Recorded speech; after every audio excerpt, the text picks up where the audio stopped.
This short video is to introduce you to the virtual herding project and to explain what virtual herding technology is. In July 2016, the Virtual Herding Project received support from the Australian Government via the Commonwealth Department of Agriculture and Water Resources under its Rural R&D for Profit program. There are 10 partners in this project that represent industry organisations, R&D providers and a commercial company. Please see the logos below for our project partners. Our project is evaluating the on-farm application of virtual herding technology by investigating the potential of the technology to constrain animals to certain areas, autonomously herd animals, and move individual or small groups of animals differently to the main herd. Our fundamental research involves behavioural observations and physiological measurements, which will be critical to ensure that the technology does not compromise animal welfare. The project aims to extend the benefits of virtual herding technology across the major livestock industries in Australia, and this includes the development of a comprehensive adoption strategy. A virtual herding system consists of 1. A GPS satellite system to track the geolocation of livestock over time. 2. A neckband that is fitted to the animal to provide the virtual herding functionality, that is, to administer the audio signal and electric pulse. 3. A base station that is installed on the property that acts as the two-way communicator between the producer and the neckband. 4.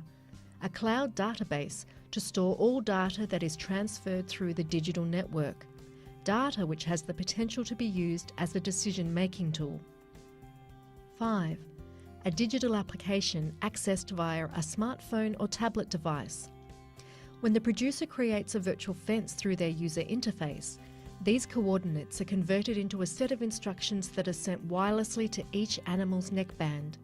Depending on animal behaviour, the audio signals and electric pulse will be activated when the animal is moving close to the boundary of the virtual paddock, or what we call the exclusion zone. Using an early virtual herding prototype, this experimental footage led by CSIRO research team involves a heifer that has been trained to approach a food reward towards the end of the small paddock.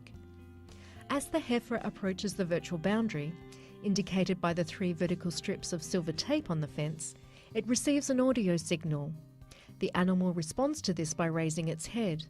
The animal continues, and the algorithm then delivers the electric pulse. The animal responds again and turns out of the exclusion zone. This trial demonstrates the ability of individual animals to respond effectively to the sensory signals and illustrates that the signal levels were appropriate. Following on from the previous experiment, a different animal at the same trial site shows how the heifer has learned to associate the audio signal with a potential electric pulse. On hearing the audio signal, the animal immediately turns around and moves calmly out of the exclusion zone. The algorithm does not deliver an electric pulse. This trial clearly illustrates that the heifer has learned to respond to the audio signal alone. In this footage from the Tasmanian Institute of Agriculture, using Agison's current eShepherd product, we see a group response to the audio signal in a grazing situation. The cows at the front and centre start to graze near the virtual fence and receive their first audio signal, here. As they keep grazing close to the virtual fence boundary, they receive a second audio signal, here, and calmly turn away, returning to the inclusion zone to continue grazing. This trial highlights that animals learn to respond to the audio signal alone in a group situation.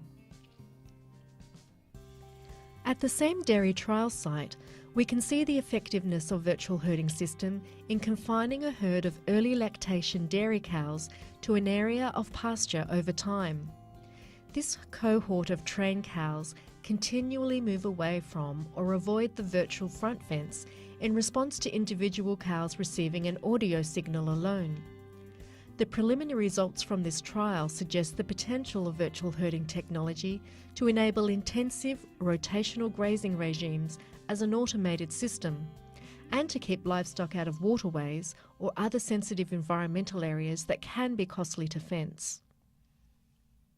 In a commercial trial led by Adjacens, beef cattle are confined to a certain area of the rangeland. These cattle have been through an initial training period over 1 to 2 days and are approaching a virtual fence in this paddock for the first time. The cattle respond as a herd to some of the animals receiving the audio signal alone, rather than their individual location. This footage indicates that virtual herding could be used for keeping cattle out of riparian zones or concentrating cattle in high-quality pasture zones. Therefore, virtual herding technology can help protect ecological assets, while enabling dairy and beef industries an opportunity to improve their farm productivity. If you would like more information about the virtual herding project, please visit our project website using the website address details as shown. You're also welcome to visit the Adjacens website for more information about the eShepherd product. Thank you.